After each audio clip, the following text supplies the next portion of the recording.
Hello అండి. ఎలా ఉన్నారు? కనుదిష్టికి నల్ల రాళ్ళైనా బద్దలవుతాయని పెద్దవాళ్ళు అంటూ ఉంటారు. అది నిజమే అండి. మాకైతే కనుదిష్టి ఎక్కువ తగిలిందనమాట. అందుకోసం నేను మాపూజ.comలో అయితే కార్‌లో కట్టడానికి విరుగుడు గాజు దిష్టి కనులైతే తెప్పించాను.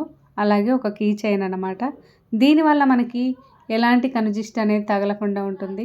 చాలామందికి కనుదిష్టి అనేది తగిలి ఏ పని అనుకున్నా కూడా సక్సెస్ కాదండి. ఇలాంటివి మనము పెట్టుకున్నామనుకోండి, ఎలాంటి కనుదిష్టి అయినా రివర్స్ వాళ్ళకే తగులుతుందనమాట. సో ఇది కార్‌లో, లేదంటే షాప్‌లో, గోదాంలో, ఆఫీస్‌లో, ఇంట్లో కూడా కట్టుకోవచ్చండి. కనుదిష్టి తగలకుండా ఇది బాగా ఉపయోగపడుతుంది. నేనైతే మాపూజ.com నుంచి అయితే నేను ఇది తెప్పించానండి. చాలా బాగుంది. కీ చైన్ ఏమో కార్ కీకి పెట్టాను. అలాగే కార్‌లో అయితే విరుగుడు గాజు దిష్టి కన్ను అనేది అయితే నేను కార్‌లో పెట్టాను. కీ చైన్ కూడా పెట్టానండి. ఇంకెందుకు ఆలస్యం, మీ షాప్స్‌కి, గోదామ్స్‌కి, ఆఫీస్‌కి, హోమ్స్‌కి కనుదిష్టి తగలకుండా ఇలాంటివి పెట్టుకోండి. వీళ్ళ పేజ్ అనేది ట్యాగ్ చేస్తున్నాను. స్క్రీన్ పైన నెంబర్ ఇస్తున్నాను. మీకు తెలిసిన వాళ్ళకి షేర్ చేయండి. మీ దిష్టిని పోగొట్టుకోండి. Thank you.